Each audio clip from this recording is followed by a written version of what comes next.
अस्सलाम वालेकुम। Live with Adil Shahzeb के साथ मैं हूं आपका मेजबान। महंगाई के मारे अवाम पर बजट बिजली बनकर गिर रहा है। ताजिर बरादरी सरापा एहतजाज है। तनख्वाहदार तबका परेशान और गरीब अवाम बेबस और ओपोजिशन हुकूमती पॉलिसियों पर तनकीद के नश्तर चला रही है और हुकूमत से सब जो है वो नाराज लग रहे हैं। रवा माली साल के लिए 12,970 अरब रुपए के टैक्स हदफ में 1700 अरब रुपए के नए टैक्सेस शामिल किए गए हैं। 1 करोड़ 20 लाख रजिस्टर्ड टैक्स दहिंदगान में से सिर्फ 45 लाख अफराद टैक्स रिटर्न जमा करवा रहे हैं और 75 लाख काबिल टैक्स अफराद को टैक्स नेट में लाने के लिए कोई वाज़ेह प्लान अभी तक सामने नहीं आया।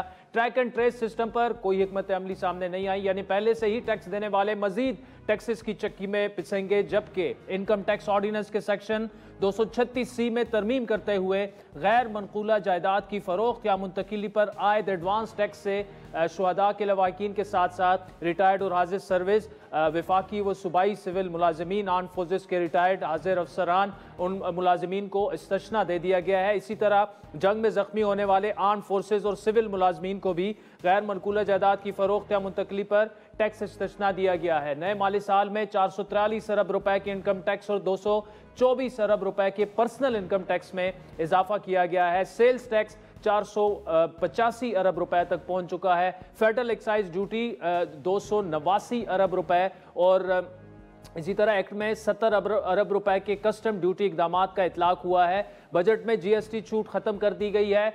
दूध और दूध की मसनूआत, मोबाइल फोन, ब्रांडेड स्टोर्स के टीयर 1 रिटेलर्स पर 18% टैक्स आयद हो चुका है। बजट में टैक्सेस, बिजली की कीमत में इजाफे और फिक्स चार्जेस के खिलाफ मुल्क के मुख्तलिफ इलाकों में एहतजाज भी हुए। जमात इस्लामी 12 जुलाई से इस्लामाबाद में धरना देने का ऐलान कर चुकी है। सिर्फ अपोजिशन ही नहीं, हुकूमती अराकीन भी बजट पर एतराज़ कर रहे हैं। गुज़श्ता रोज़ वज़ीर दिफा मोहम्मद आसिफ ने प्रोग्राम में गुफ्तगू करते हुए कहा कि बजट में टैक्सेस जो हैं वो अब वफाकी वज़ीर इत्तलात अता तारड़ ने हमारे ही प्रोग्राम में गुज़श्ता रोज़ ये दावा किया था कि माशी इशारे बेहतर हो रहे हैं और हमने बजट में टैक्स के मामले पर मिडिल क्लास और लोअर मिडिल क्लास को टारगेट ही नहीं किया। मैं ये समझता हूँ कि ये बिल्कुल मिडिल क्लास या लोअर क्लास को टारगेट नहीं किया गया। ये बड़े बड़े जो मुल्क के अशराफिया हैं, फार्म हाउसेज पे टैक्स लगा है, तो मैं समझता हूँ कि ये अशराफिया के ऊपर ज्यादा टैक्स लगा है और मुतवस्सित तबके पे कम टैक्स लगा है। और जैसे ही फिस्कल स्पेस पैदा होगी, गुंजाइश पैदा होगी, मजीद रिलीफ दिया जाएगा। तो मैं समझता हूँ कि बड़े पॉजिटिव साइंस हैं, पॉजिटिव इंडिकेटर्स हैं। रुपए का मुस्तहकम होना, डी वैल्यू ना होना, इसने भी महंगाई में कमी में जो है मदद दी है। 11% महंगाई जो है पिछले साल 38% थी इसी माह में। तो मैं समझता हूँ कि बड़ा खुशाइंद है और बड़ा एक पॉजिटिव साइन है और इंशाल्लाह ताला महंगाई में मजीद कमी होगी। वज़ीर इत्तलात तो महंगाई में कमी और माशी इशारे बेहतर होने का दावा कर रहे हैं, लेकिन हकीकत इससे मुख्तलिफ भी है। एक तरफ टैक्सेस की भरमार है, दूसरी जानब महंगाई फिर से सर उठाने लगी है। हुकूमत गुज़श्ता माली साल के FBR के टैक्स रेवेन्यू के हदफ से 54 अरब रुपए ज्यादा वसूली करने में तो कामयाब रही, लेकिन महंगाई का सालाना हदफ हासिल करने में नाकाम हुई। अगर माली साल 2023-24 में मुल्क में औसतन महंगाई की बात की जाए तो वो 23.41% रही, जबकि माली साल 2023-24 के लिए महंगाई का सालाना हदफ 21% मुकर्रर किया गया था। ना सिर्फ ये बल्कि मुल्क में महंगाई की शरह में 6 माह बाद एक बार फिर इजाफा देखने में आ रहा है। वफाकी इदारे शुमारियात की जानिब से जारी रिपोर्ट के मुताबिक जून में माहाना बुनियादों पर महंगाई में 0.46% इजाफा हुआ। जून में महंगाई की शरह 12.57% रही। मई 2024 में महंगाई की शरह 11.76% थी। बैनुल अक़वामी मालियाती वेबसाइट ब्लूमबर्ग ने इसकी वजह ईंधन की कीमतों में इजाफे को करार देते हुए कहा है कि रोजमर्रा अशिया के कंज्यूमर इंडेक्स में एक साल के मुकाबले में 12.5% इजाफा हुआ। टैक्सेस लगने से तनख्वाहदार तबके की आमदन में भी कमी हुई है। वहीं महंगाई ने भी मुश्किलात पैदा कर दी हैं। इन तमाम मामलात पर गुफ्तगू करेंगे। हमें ज्वाइन किया है मुशीर वज़ारत ख़ज़ाना जनाब डॉक्टर खाकान नजीब साहब हमारे साथ मौजूद है। डॉक्टर साहब बहुत शुक्रिया। सर पहले तो ये बताइएगा कि इस वक्त जो सिचुएशन बन चुकी है, बजट के बाद एहतजाज भी हो रहा है, लेकिन द रियलिटी इज के हुकूमत को ये मुश्किल फैसले करने हैं। IMF की बातें हम चाहते ना चाहते हुए उनकी बातें मानना हमारी मजबूरी है। लेकिन क्या आप समझते हैं कि महंगाई का एक और दौर जो है वो आने वाला है, खुसूसन ये जो प्राइसेस बढ़ी हैं, नए टैक्सेस लगे हैं? बिस्मिल्लाहिर्रहमानिर्रहीम। आदिल, आपने बहुत ही कॉम्प्रिहेंसिव जिसे कहेंगे रिव्यू जो है वो सामने रखा है बजट का। पर इसको और कॉम्प्रिहेंसिव अगर बनाएं तो आप ये देखिए ना कि जो दूसरी साइड है, अगर मैंने एक आज आपसे मेंटल एक्सपेरिमेंट करना हो, लेट्स से कि हम दोनों अप्रैल में हो और आप मुझे कहें डॉक्टर साहब एक अप्रोच पेपर तो लिखें इस बजट पे कैसे बनाया जाए, तो बजट का अप्रोच पेपर यूं होगा कि पाकिस्तान का जो फेडरल फिस्कल फ्रेमवर्क है वो इतना टूटा हुआ है कि जब अगर हम ये सारे 13,000 अरब कलेक्ट कर लें, नॉन टैक्स रेवेन्यू भी कलेक्ट कर लें, मैं थोड़ी देर के लिए मान लूँ ये बात कि हम सब कुछ कलेक्ट कर लें, फिर प्रोविंसेस को 7,500 अरब दे भी दें, तो आदिल 10,300 अरब रुपए बचते हैं। इसमें 10,000 के करीब 9,775 तो मैं दे दूंगा मार्कअप। अब everything else that we run in the country Adil, pensions, income support program, development budget, running of the civil government, running of the armed forces, Pakistan की 1363 अरब की subsidies are all on borrowed money. So you will say to me कि that means कि हमें अपने कुछ खर्चे जो हैं उनको संभालना चाहिए। सो बजट का जो अप्रोच पेपर होता वो ये होता कि हम डेवलपमेंट बजट को 600 अरब इस साल खर्च करेंगे तकरीबन, हम उसको 15 या 1600 अरब पे ना लेके जाते, हम उसको 900 950 अरब पे कैप कर देते, तो 200-300 अरब तो यहीं बच जाते आपके पास, so that you didn't have to raise that kind of taxes. To you that should make logical sense, because आप उन चीज़ों पे खर्च करें जो ऑलरेडी प्रोजेक्ट्स चल रहे हैं। हमने 19% 267 अरब नए प्रोजेक्ट्स में रखा है जो कि मेरा ख्याल है शायद नहीं रखना चाहिए था। 52 अरब रुपए की फाटा की सब्सिडी है। अब आप मुझे बताइए ना कि वो कारखाने सारे पाकिस्तान में बेचते हैं, आप उनको क्यों सब्सिडी देते हैं? 5 साल का मंसूबा था, वो खत्म हो गया, वो जम हो गए, that part of Pakistan now. This is my thinking about it. फिर आपने जिस तरह करंट एक्सपेंडिचर बढ़ाया उसमें देख लेते कि शायद अगले साल 13% इन्फ्लेशन बढ़ रही है, और अभी हम इसकी भी डिटेल में जाएंगे, तो शायद तनख्वाहें 22 या 24% ना बढ़ाने की जरूरत पड़ती। सब्सिडीज की मद में 363 अरब के करीब बढ़ाया जा रहा है, यहाँ पे 100-200 बचा लें। सो कहने का मकसद ये है कि let say you are able to save 800-900 अरब ऑन द एक्सपेंडिचर साइड, और आप आईएमएफ को मैं ये कहता कि भाई मैं 18,877 अरब का बजट नहीं 18,000 अरब का बजट दे रहा हूं, तो कहते ओके 877 अरब के आप टैक्सेस नए ना लगाइए, दैट मीन्स कि मेरे नए टैक्सेस का फ्लो 900 अरब पे फॉल कर जाता। I think this is the approach that should have been taken. अब भी वक्त है, कुछ चीजों को इस तरह संभाला जा सकता है, दैट्स गवर्नमेंट ने कुछ कोशिश संभाला जा सकता है। मैं डॉक्टर साहब आपके पास आऊंगा, हमें टैक्स उमूर के माहिर हैं डॉक्टर इकरामुल हक साहब ने भी हमें जो डॉक्टर साहब खाकान नजीब साहब की गुफ्तगू आपने सुनी। अब सादा सा सवाल है कि क्या ऐसे सेक्टर्स अभी भी ऑब्वियसली मौजूद हैं जिनको टैप इन करके मजीद टैक्सेस लगाए जा सकते थे टैक्स नेट में, उनको इंक्लूडिंग ट्रेडर्स और रिटेलर्स और ये सारे जो लोग हैं, बजाय इसके कि तनख्वाहदार तबका जो ऑलरेडी पिसा हुआ है उन पर आपने मजीद, यानी जो टैक्स दे रहे हैं उनको टैक्स देने पे भी टैक्स लगा दिया गया है। बिल्कुल सही फरमाया आप।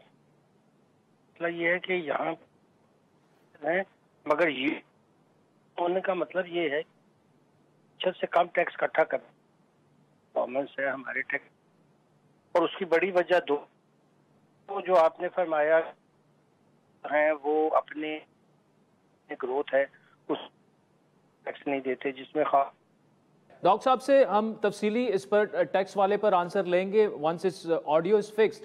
मुझे ये बताइएगा, एक बहुत ज़्यादा तनकीद जो हो रही है कि जी आर्म फोर्सेस चाहे वो हाजिर सर्विस हों चाहे वो रिटायर्ड हों, उनकी वो जो भी ट्रांजैक्शंस करेंगे प्रॉपर्टी पे उन पर कोई टैक्स नहीं लगाया गया। क्या वाकई ऐसा है? सो एक तो बात यह कि हमें जो बड़े मसले हैं उनको तो ज़रूर टैकल कर लेना चाहिए था। अभी आपके सामने हमने बहुत बड़ी चीज़ें रखी। सो ओवरऑल टैक्सेशन में अब हमने क्या किया, और फिर ये आर्म फोर्सेस की जो गुफ्तगू है इस पे फोकस भी करेंगे। देखिए, एक तो बात यह है कि हमने बहुत अभी भी इनडायरेक्ट टैक्सेशन पे इन्हिसार किया है। हमने अगले साल तकरीबन 3700 अरब की नई कलेक्शन करनी है, 9300 इस दफ़ा, 1300 अरब नेक्स्ट टाइम। सो ये जो 3700 बिलियन है, कोशिश ये करनी चाहिए कि इसका जितना इम्पैक्ट इनडायरेक्ट के थ्रू है वो कम से कम हो। उसके ज़िमन में आपने नहीं छेड़ा तो आपने आज भी agriculture income tax, Adil can I give you a figure, you will be shocked. 9.5 अरब पूरा मुल्क कलेक्ट करेगा एग्री इनकम टैक्स में, पूरा मुल्क 13,000 अरब देगा और एग्री इनकम टैक्स 9.5 अरब कलेक्ट होगा। और कैन यू बिलीव कि वो 22% है हमारी टोटल हुजम का। सो एक तो इसको देखने की जरूरत है। रिटेल होलसेल को आज भी हम कह रहे हैं 42,000 लोग रजिस्टर हुए हैं, 32 लाख होने हैं। इसमें इनकम भी और सेल्स टैक्स भी दोनों में, जब ये इनिशियली हमने एक 3,000 लगाया था ना आदिल, तो 45 अरब तो हम उस वक्त कहते थे, जो आज 200 अरब हो गया होता। I am talking to you about really big ticket items which are right in front of us and have nothing to do with the IMF. तीसरी बात, Adil, this is the this is something that is very close to my heart. Adil, if you, let's say you're a mashallah great anchor, you make 10 million rupees. अब I'm going to tax you at 39%. But let's say कि there is another person जो 1 करोड़ ही बनाता है पर वो property से बनाता है, I'm going to tax that person at 15%. ये कहाँ की फेयरनेस है यार? वी मस्ट, ये पहले जो सेक्रेड काउज है ना, जो स्टेक होल्डर हैं, जिनसे हमें कई बिलियन, हंड्रेड्स ऑफ बिलियन आना है, पहले इसको टैकल करें। जहां तक आर्म फोर्सेस का ताल्लुक है, जितनी मेरी क्लैरिटी है और जितनी हुकूमत ने क्लैरिटी दी है इज द फॉलोइंग। 236C के अंडर जब पीडीएम की पिछली हुकूमत थी, उस वक्त के वजीर आज़म और जो काबीना और वजीर ख़जाना थे, उन्होंने 236C में ये जो इस वक्त छूट है दी थी। आई थिंक ये कैरी फॉरवर्ड कर गई है। कोशिश ये है कि ये उस प्लॉट पे हो जो अलॉट होता है ब्यूरोक्रेसी को या सिविल और आर्म्ड फोर्सेस को, और उसकी पे जो विदहोल्डिंग टैक्स है वो ना लिया जाए। बट जो अभी तक अंडरस्टैंडिंग हो रही है कि शायद वो उस पर्टिकुलर प्लॉट पे नहीं है बल्कि एक जनरल है।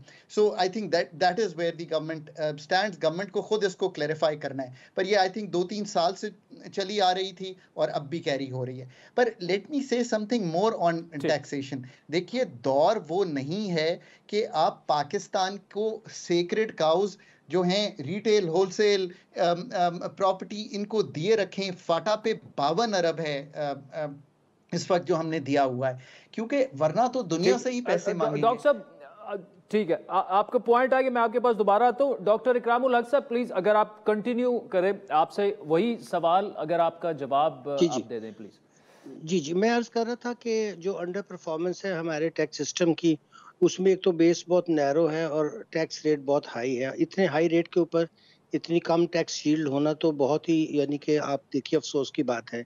तो उससे वो मकसद तो हल नहीं हो रहा। आप भी यही फरमा रहे थे कि जो एग्जिस्टिंग लोग हैं, आप उनका टैक्स रेट बढ़ाए चले जा रहे हैं, मगर वो टैक्स रेट बढ़ाने से आपकी चूंकि बेस तो वहीं की वहीं पे है। यानी इस वक्त अगर आप हैरान होंगे कि जो 3 मिलियन लोगों ने टैक्स रिटर्न्स फाइल भी की हैं, उनमें से 70% ने तो कोई इनकम ही नहीं दिखाई, या तो नील इनकम है या वो लॉसेस दिखा रहे हैं। और उसकी वजह ये है कि वो एज ए जब उनका स्टेटस आता है वहाँ पे कोई ट्रांजैक्शन करते हुए नॉन फाइलर, तो वो उस हाई टैक्स से बचने के लिए करते हैं। ये तो बहुत गलत पॉलिसीज जो हैं ये एफबीआर ने अपनाई हुई हैं, जिसकी वजह से ये प्रॉब्लम होती है। दूसरा बड़ा मसला मैं अर्ज कर रहा था कि हमारे यहाँ जो आप इनकम टैक्स में बहुत कम देखा जाता है, क्योंकि सेल टैक्स की एग्जम्पशन विड्रॉ करने से ठीक है, वो हमारा रेट बहुत हाई है सेल टैक्स का।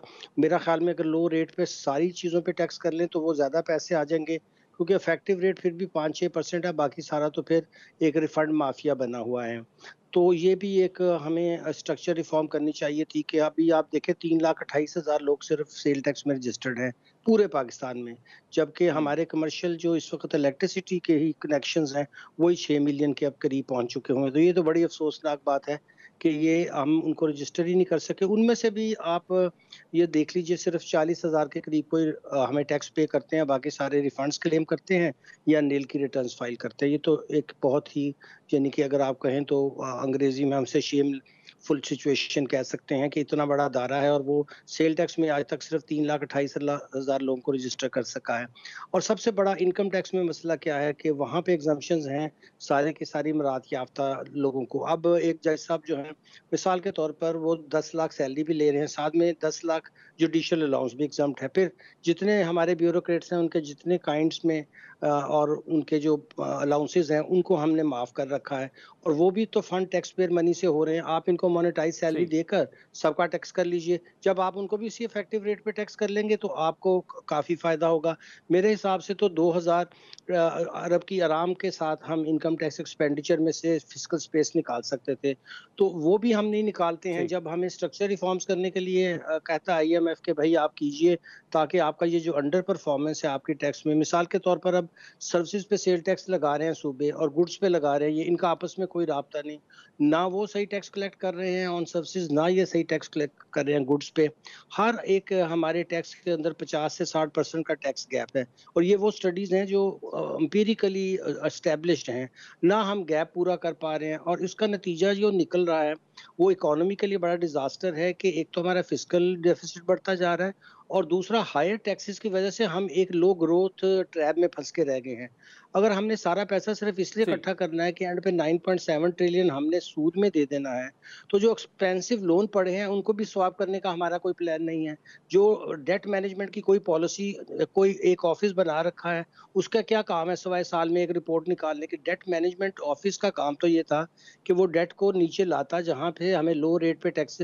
अब जब गवर्नमेंट का अपना रेट 20-21% होगा बोरिंग का, तो फिर आप देखिए कि वहाँ ना तो इन्फ्लेशन कंट्रोल होगी, ना बिजनेस वहाँ फ्लरिश कर सकेंगे जो ऑलरेडी हैं, और डेट ट्रैप भी इसी तरह जारी रहेगा। ठीक, डॉक्टर इकरामुल हक साहब, डॉक्टर खाकान नजीब साहब, so much for joining us. नाज़रीन, वक्त चाहता है एक ब्रेक का, जिसके बाद आपसे दोबारा मुलाकात होगी। वेलकम बैक नाज़रीन। कोटा सिस्टम दुरुस्त है या गलत? एक मरतबा फिर पीपल्स पार्टी और MQM जो हैं वो आमने सामने हैं। दोनों जमातों के सीनियर रहनुमा एक दूसरे पर लफ्जी गोराबारी भी सिलसिला भी शुरू हो चुका है। सिंध में मुलाजमतों के लिए नाफिज किया जाने वाला कोटा सिस्टम साल से मौजू बहस रहा है। कोटा सिस्टम के हामियों का ये कहना है कि इसके नतीजे में पसमानदा दही इलाकों के लोगों को भी मयारे जिंदगी बुलंद करने के मौके मिलते हैं, जबकि इसके नाक़दीन का कहना है कि इससे माशरे में तकसीम बढ़ती है और मेरिट के उसूल का खून होता है। दोनों जमातों के मबैन हालिया लफ्जी जो जंग है उसका आगाज सिंध हाई कोर्ट के उस फैसले के बाद हुआ जिसमें सिंध हाई कोर्ट ने MQM की दरख्वास्त पर सूबाई हुकूमत को 40% शहरी और 60% दही कोटे की पाबंदी की हिदायत करते हुए गुज़श्ता बरस मुख्तलिफ महकमों में दी जाने वाली 54,000 मुलाजमतें मनसूख कर दी। यह मुकदमा अगस्त 2023 में दायर किया गया था। MQM पाकिस्तान ने अपने मुकदमे में मुलाजमत के 100 से ज़्यादा इश्तिहारात और मुलाजमत के लिए शुरू किए गए प्रोसेस को चैलेंज किया था। सिंध हाई कोर्ट ने तमाम इश्तिहारात और इस हवाले से मुलाजमतें देने के लिए शुरू किए गए अमल को कलअदम करार दे दिया। सिंध हाई कोर्ट का फैसला आने के बाद MQM ने सिंध की हुक्मरान जमात पीपल्स पार्टी के खिलाफ महाज गर्म कर दिया है। MQM के सरबराह डॉक्टर खालिद मकबूल सदीकी ने बानी पीपल्स पार्टी जुल्फिकार अली भुट्टो शहीद को तनकीद का निशाना बनाया। उनके बकौल 50,000 से ज्यादा नौकरियां शहरी सिंध के नौजवानों के हुकूक सल्ब करके जिस तरह पीपल्स पार्टी अपने जालों में तकसीम कर रही थी, इस पर अदालती फैसले ने जरा ठहरों की मोहर सब्त कर दी है। अली भुट्टो साहब ने पाकिस्तान की तकसीम पर, उस साजिश पर सियासी मोहर सब की थी। सबको नेशनलाइजेशन के नाम पर फ्यूडलाइज कर लिया, कौमियाने के बजाय हथिया लिया गया। 56,000 नौकरियां जो गुज़श्ता 50 साल से जिस तरह से बांटी जा रही थी, जिस तरीके से बांटी जा रही थी, जो जरिया तकसीम था, जो पहचान और शनाख्त और तासुब और नस्ल परस्ती की बुनियाद पर दी जाती थी, उस पर अदालत ने इस दफा जरा ठहरो की आवाज लगाई। सिंध के शहरी इलाकों के जाली डोमिसाइल बनवाकर तकरीबन 80% नौकरियां इन 50 सालों में हड़प की गई हैं। MQM के सरबराह की प्रेस कॉन्फ्रेंस के रद्द-ए-अमल में पीपल्स पार्टी ने जुल्फिकार अली भुट्टो से मुतालिक बात करने पर MQM से माफी मांगने का मुतालबा किया। सिंध के सूबाई वजीर इत्तलात शर्जील मेमन के बकौल पाकिस्तान की 75 साल तारीख से अगर भुट्टो को निकाल दिया जाए तो पीछे कुछ नहीं बचता। मकबूल सिद्दीकी ने जुल्फिकार अली भुट्टो साहब के खिलाफ भी जहर अंगेज गुफ्तगू की है, उस पर मुत्तहदा कौमी मूवमेंट माफी मांगे। और हम ये भी मुतालबा करते हैं गवर्नर सिंध फौरी तौर पर मुस्तफा हो जाए। ये पहले अल्ताफ हुसैन के आगे पीछे जी भाई करते थे, थोड़ा बुरा वक्त है, अपने कायद को छोड़ के 9-10 साल इक़्तिदार में रही ना, उस वक्त MQM ने क्यों नहीं कोटा सिस्टम खत्म करवाया? इन हुकूमत के साथ भी इक़्तिदार में रहे, उन्होंने नहीं कहा कि कोटा सिस्टम खत्म करो। तब MQM से नहीं डरे जब वो बंदूकें लेके खालफों को चुन के मारते थे, तो हम आज भी नहीं डरेंगे। MQM से MQM पाकिस्तान बनी तो वो एक रात में एक ठाकुर साहब थे रेंजर्स के जो इनको ले गए और बाद में सुबह को MQP बन गई। तुम टेढ़ी की टेढ़ी रही और ये अपनी वो जो नफरत की सियासत है उसको इन्होंने खैराबाद नहीं कहा। ये बत्ताखोरी, बोरीबंद लाशें, और आपको याद होगा जो बल्दिया में जिंदा लोगों को सिर्फ भत्ते के लिए जला दिया गया था, और वो लोग अब इस तरह की जो हामिल हों वो पीपल्स पार्टी के लोगों पर इल्जामात लगाएं, शर्म आनी चाहिए। अब सिंध हुकूमत ने नौकरियों से मुतालिक अदालती फैसले को चैलेंज न करने का फैसला किया है। पीपल्स पार्टी और MQM के दरमियान कोटा सिस्टम के मामले पर इख्तिलाफात गुज़श्ता 2 दिहाइयों से जारी हैं। एक जमात शहरी सिंध में अक्सरियत की दावेदार है, दूसरी दही इलाकों में अपना जोर दिखाती हमें नजर आई है। पीपल्स पार्टी और MQM के दरमियान इस सर जंग का आगाज़ जो है वो कोई नई बात नहीं है। दोनों जमातें एक दूसरे पर संगीन इल्ज़ामात भी आयद करती रही हैं, एक दूसरे के खिलाफ सड़कों पर भी हमें नजर आए। इससे पहले आपको बताते चलें कि पाकिस्तान में कोटा सिस्टम सबसे पहले सितंबर 1948 में उस वक्त के वज़ीर आज़म लियाकत अली खान ने मुतारफ़ करवाया था। 1962 के आइन के मुताबिक कोटा सिस्टम ख़त्म किया गया। फिर साबिक वज़ीर आज़म जुल्फ़िकार अली भुट्टो ने अगस्त 1973 में इसे दोबारा राइज किया। जुल्फ़िकार अली भुट्टो ने दूसरों सूबों के अलावा जो है सिंध को शहरी और दही सिंध में भी तकसीम किया। 1973 के बाद 1983 में जनरल ज़ियाउल हक ने इसे मजीद 10 साल के लिए तोसी की मंजूरी दी थी, जो 1993 में ख़त्म हो गई, लेकिन 6 साल तक तोसी का मामला इल्तिबा का शिकार रहा। फिर 1999 में इसे तोसी देकर जून 1999 में इसे बाकायदा 40 साल के लिए मंजूर कर दिया गया। 2013 में कोटा सिस्टम को मजीद 20 साल जारी रखने का फैसला किया गया। जहां दोनों पार्टियों के दरमियान कोटा सिस्टम पर इख्तिलाफात जारी हैं, वहीं सिंध हुकूमत की जानिब से कराची के लिए बजट में जो रकम मुख्तस की गई है वो भी मौजूद बहस है। सिंध में गुज़श्ता 15 सालों से पीपल्स पार्टी की गवर्नमेंट है। पहली मरतबा कराची की बल्दियाती हुकूमत भी पीपल्स पार्टी के हिस्से में आई है। मुर्तज़ा वहाब साहब कराची के मेयर हैं, लेकिन पीपल्स पार्टी के सूबे और बल्दियात में हुकूमत होने के बावजूद मुल्क के सबसे बड़े मेट्रोपॉलिटन सिटी के लिए सिंध हुकूमत ने अपने बजट में सिर्फ 1.1% हिस्सा रखा है, जबकि कराची सिंध के 3000 अरब के बजट में FBR टैक्स वसूली, SBR रेवेन्यू, इंफ्रास्ट्रक्चर और डेवलपमेंट्स वगैरह की सूरत में तकरीबन कम अज़ कम 95% हिस्सा डालेगा। KMC को बराह रास्त सिर्फ 25 बिलियन और डिस्ट्रिक्ट ADP के तौर पर 9 बिलियन मिलेंगे, जबकि पंजाब ने 15% सूबाई बजट बल्दियाती इदारों को मुंतकिल करने का बजट बनाया है। इसी तरह KP ने 17.7% इसको रखा है, जबकि सिंध ने बल्दियाती इदारों को मुंतकिली के लिए अपने बजट का 5% रखा है। इन तमाम मामलात पर नाज़रीन गुफ्तगू करेंगे। हमारे साथ मौजूद हैं मेयर कराची जनाब मुर्तज़ा वहाब साहब, और आगे चलकर हमें MQM के सीनियर रहनुमा जनाब अमीनुल हक साहब भी ज्वाइन करेंगे। मुर्तज़ा वहाब साहब, thank you so much for joining us. एक तो ये बताइएगा कि सिंध हाई कोर्ट का जो फैसला आया उसको पीपल्स पार्टी ने चैलेंज ना करने का फैसला क्यों किया? क्योंकि आपकी लीडरशिप ये समझती है कि शायद ये फैसला अदरवाइज आना चाहिए था। इल्ज़ाम यही है, जिस तरह MQM के जो सीनियर उनके रहनुमा हैं वो बार बार गुज़श्ता 20 सालों से ये इल्ज़ाम लगा रहे हैं कि शहरी सिंध के डोमिसाइल बनाकर हज़ारों नौकरियां जो हैं वो लूटी गई हैं, वो इसी तरह दी गई हैं। जी मुर्तज़ा वहाब साहब। बिस्मिल्लाहिर्रहमानिर्रहीम।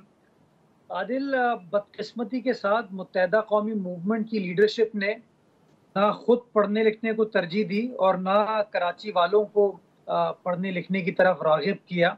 जो कौम अपनी अक्ल शऊर के लिए, दानिश के लिए, अपने कलम के लिए, अपनी ज़बान के लिए जानी जाती थी, उनके हाथ में कलम छीन के इन लोगों ने बंदूकें और पता नहीं क्या क्या दे दिया।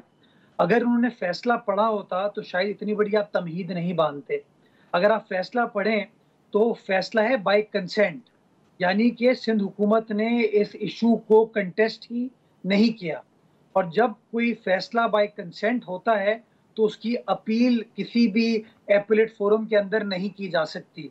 तो जो तमाम बातें की जा रही हैं, सियासी और नफरत आमेज गुफ्तगू की जा रही है, मैं समझता हूँ वो बेबुनियाद है। उसकी वजह यह है कि ये फैसला बाय कंसेंट हुआ है। सिंध हुकूमत के एडवोकेट जनरल ने कंसेंट दी है इस फैसले के ऊपर, बिकॉज सिंध गवर्नमेंट ये समझती है कि हम किसी कानून की खिलाफ वर्जी नहीं कर रहे। जो रिक्रूटमेंट का प्रोसेस है वो आपके रिक्रूटमेंट लॉज के एन मुताबिक है। जो 60-40 की बाइफर्केशन होनी है अर्बन रूरल एरियाज के अंदर, उसके एन मुताबिक है। और एक ट्रांसपेरेंट तरीक़ेकार से जो कि IBA सखर है, एक टेस्टिंग सर्विस है जो कि बड़ी क्रेडिबल टेस्टिंग सर्विस मानी जाती है, जिसका इंतखाब अगेन सिंध हुकूमत ने नहीं किया था। ये माजी में सिंध हाई कोर्ट ने खुद एक फैसले में करार दिया था कि जो रिक्रूटमेंट की जाएगी उसका टेस्ट जो है वो IBA सखर के जरिए लिया जाएगा। तो मैं समझता हूँ इसके अंदर कोई ऐसी गलत चीज़ है नहीं। हमने कंसेंट दी और कंसेंट के बाद ये फैसला हुआ। बट बदकिस्मती के साथ जो लोग नफरत की सियासत पर बिलीव करते हैं, जो लोग तफरीक की, तासुब की सियासत पर बिलीव करते हैं, उन्होंने फिर शर्मंगेज बात करने की कोशिश की, जो मैं समझता हूँ हकीकत के मुनाफी है और बेबुनियाद है। ठीक है। अच्छा अभी अभी अभी आदिल अभी अमीनुल हक साहब आएंगे ना जब आपके प्रोग्राम में, उनसे पूछिएगा जरा कि क्या ये ऑर्डर बाय कंसेंट है या नहीं है, और अगर उनको नहीं पता तो आप मुझे बताइएगा। ये मैं फैसला आपको व्हाट्सएप कर देता हूं, आप खुद भी पढ़ लीजिएगा ये फैसला कि बाय कंसेंट ऑर्डर है। ठीक, मुर्तजा वहाब साहब मेयर कराची हमारे साथ मौजूद है। नाज़रीन, ब्रेक के बाद इनसे गुफ्तगू जारी है।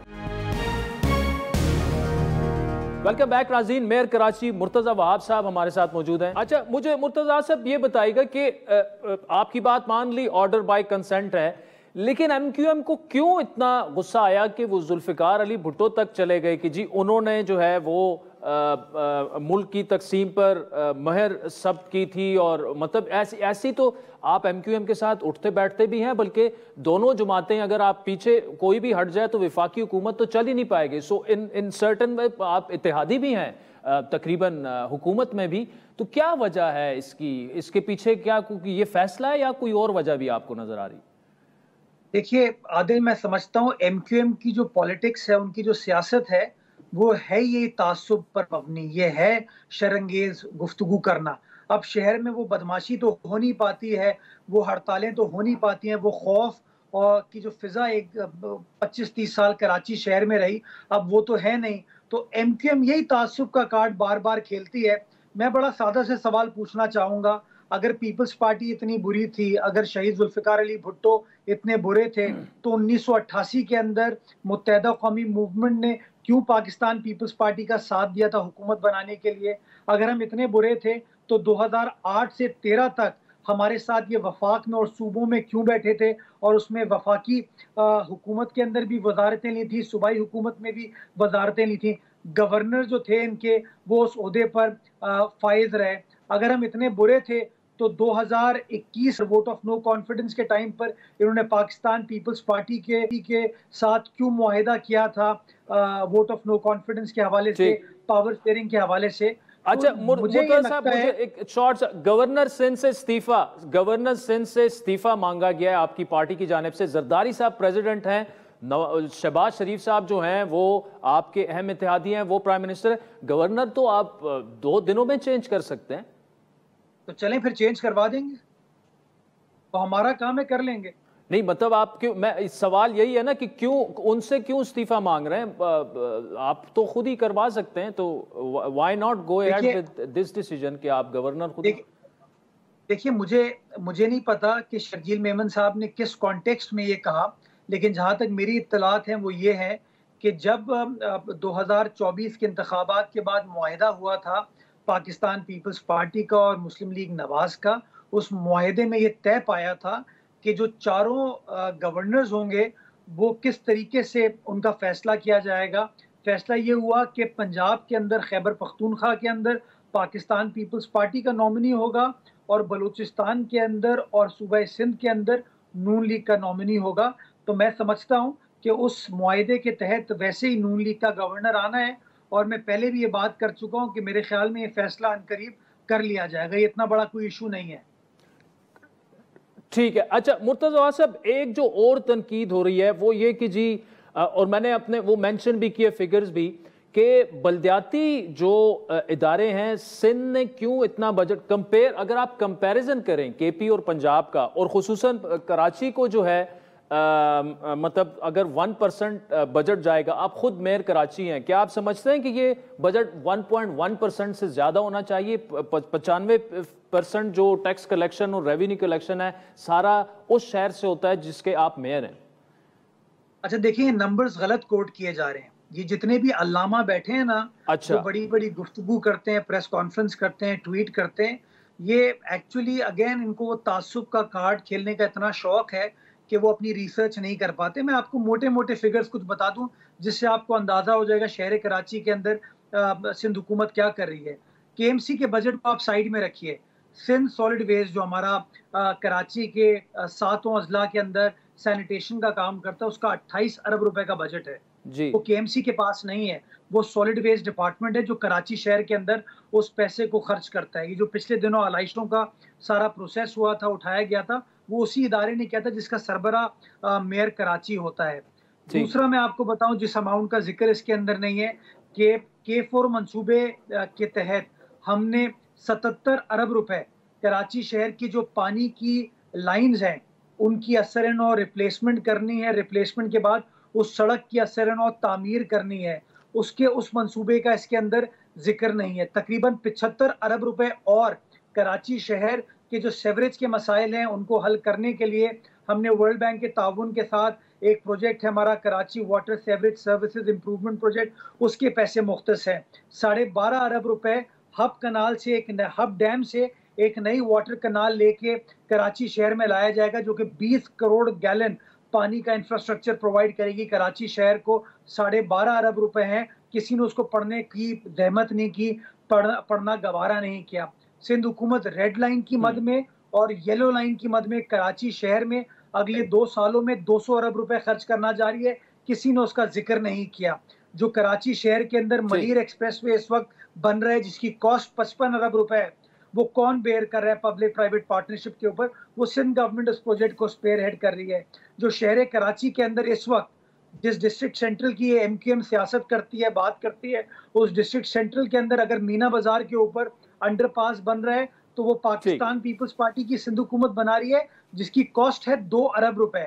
आप आगे बढ़ते हैं, आप शारे नूरजहां की तरफ जाएं, बख्तियारी यूथ सेंटर की तरफ जाएं, ये सारे काम हम कर रहे हैं। पीपल्स पार्टी वो हुकूमत है जिसने पहली बार डिस्ट्रिक्ट सेंट्रल के अंदर एक पब्लिक सेक्टर सरकारी यूनिवर्सिटी स्टैब्लिश करने की कानून साजी की, जो हमने अपने दौर में पास कराया था, जिसका नाम कराची मेट्रोपॉलिटन यूनिवर्सिटी बिल है। आदिल, आप मुझे टाइम दीजिए, मैं इनकी जमानों को बंद करा दूंगा। इनको पता कुछ नहीं है कि शहर के अंदर बस ठीक है मुर्तजा नवाब साहब, आपका बिल्कुल आपका जवाब आ गया है कि सिंध हुकूमत कराची में कौन कौन से प्रोजेक्ट जो हैं।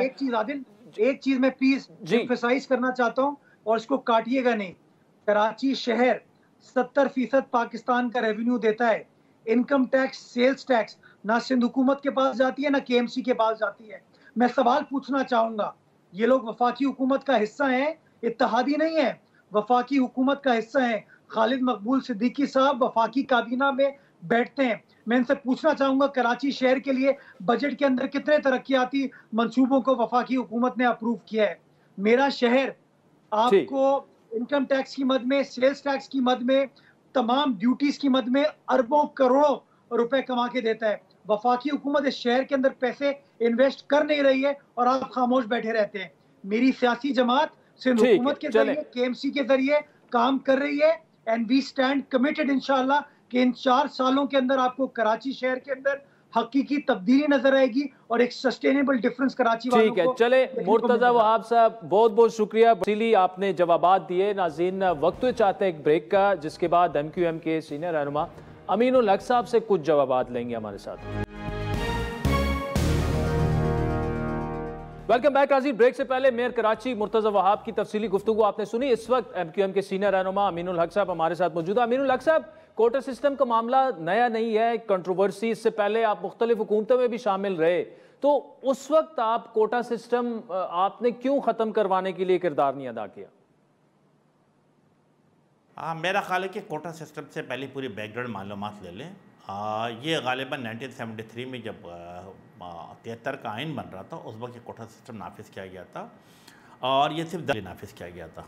और मैं समझता हूँ कि 73 के बाद 83 में एमके मौजूद नहीं थी, ठीक है, पार्लियामेंट के अंदर, और उसके बाद दोबारा इसको रिन्यूअल किया गया 20 साल के लिए। फिर ये मसलसल हर हुकूमत के साथ आगे की तरफ बढ़ता चला गया और एमकेएम तो शुरू दिन से इसकी मुखालफत कर रही थी। क्यों मुखालफत कर रही थी? क्योंकि एमकेएम कहती है कि दही और दही सिंध का और शहरी सिंध का कोई तफरीक नहीं होना चाहिए। क्या दही इलाके पंजाब में नहीं है? क्या दही इलाके बलूचिस्तान में नहीं है? केपीके में नहीं है? बिल्कुल है। लेकिन चूँकि सिंध में इसलिए इसको फ़र्क रखा गया कि यहाँ पे 2 मुख्तलिफ कौमें थे, 2 मुख्तलिफ ज़बान बोलने वाले लोग बसते थे, तो एक को पीछे रखने के लिए ये चीज़ें लाई गई हैं। और एमकेएम तो हर फोरम पर, हर जगह पर इसकी मुखालफत ज़रूर करती चली आई है। अच्छा अमीनुल हक साहब, आप वफाकी हुकूमत में शामिल हैं, गिले शिकवे भी आप कर रहे हैं, विफाक ने आपका गवर्नर भी तैनात किया हुआ है, एक तरफ आप खुद हुकूमत में शामिल हैं, फिर उन्हीं जमातों पर तनकीद भी कर रहे हैं। देखिए, मेरा ख्याल है कि एमकेएम वफाकी हुकूमत का पार्ट एंड पार्सल है, ठीक है ना, और हमने आईनी ओहदे पर उनको वोट भी दिया है।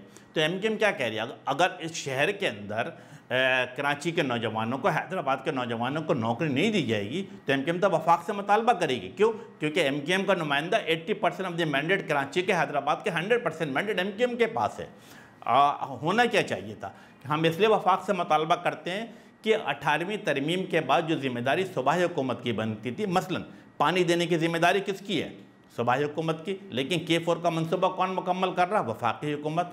ट्रांसपोर्ट की जिम्मेदारी किसकी बनती थी? सूबाई हुकूमत की बनती है। लेकिन ग्रीन लाइन का मनसूबा कौन मुकम्मल कर रहा है? वफाकी हुकूमत।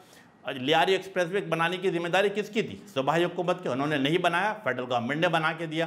तो मैं समझता हूँ कि ये जो जितने फ्लाई ओवर्स हैं आज भी कराची में हैं, या इसी तरीके से अगर फायर टेंडर देख लें, यानी कि आप पूरे पाकिस्तान को देखें, लाहौर देख लें, सियालकोट देख लें, फैसलाबाद देख लें, पेशावर देख लें, कोटा देख लें, ये फायर टेंडर कौन देता है? सूबाई हुकूमत देती है अपने अपने मेट्रोपॉलिटन सिटी के साथ। लेकिन ये सूबाई हुकूमत की कराची दुश्मनी थी, हैदराबाद दुश्मनी थी।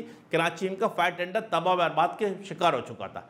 वफाकी हुकूमत ने 52 फायर टेंडर कराची मेट्रोपॉलिटन को गिफ्ट किया है, 2 बाउजर गिफ्ट किया है, स्नार्कल गिफ्ट किया है। कराची के अवाम टैक्स नहीं देते, कराची के अवाम पाकिस्तानी नहीं है, लेकिन इसके बावजूद सूबाई हुकूमत की, जिसे कहते हैं नाहली बेहिसी कराची दुश्मनी की बुनियाद पर, हैदराबाद दुश्मनी की बुनियाद पर हमें वफाकी हुकूमत से मांगना पड़ता, मुतालबा करना पड़ता, और किसी न किसी तरीके से वफाकी हुकूमत कराची के लिए कुछ ना कुछ करती है।